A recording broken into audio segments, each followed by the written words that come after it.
Assalamualaikum warahmatullahi wabarakatuh.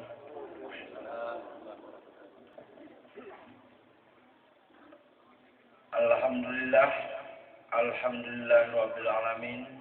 Wassalatu wassalamu ala asyrafil anbiya'i wal mursalin wa ala alihi wa ashabihi ajmain. Amma ba'du.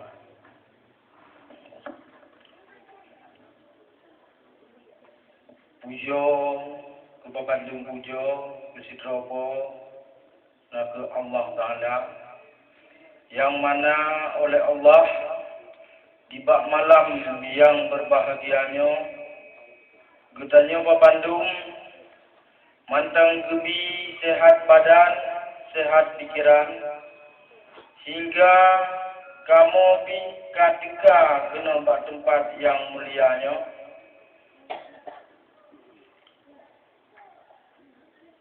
Jadi tujuan dan maksud kedatangan kamu kena bak tempat drone naga padu-padu bohai yang berlelun berterang.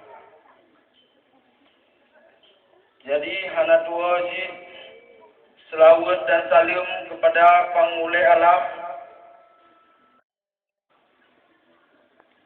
Nabi besar kitanya Nabi Muhammad sallallahu alaihi wasallam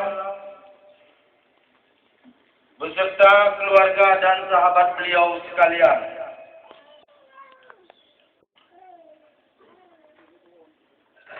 Jadi tujuan lun malamnya nak lum kena uturi drone dan nak padu-padu boh amanah yang kena menjawab oleh forum kecil kepada lun.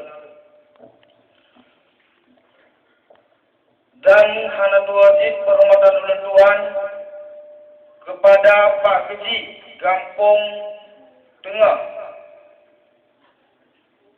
menancip perhormatan ulun tuan kepada Imam Ci Desa Kampung Tengah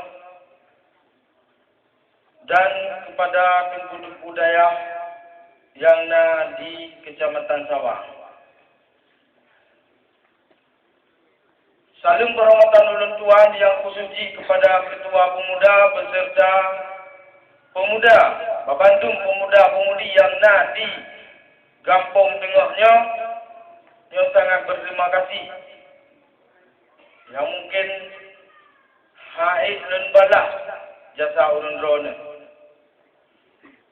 Jadi hana wajib perhormatan ulun tuan kepada jajaran kecil yang di Desa Kampung Tengah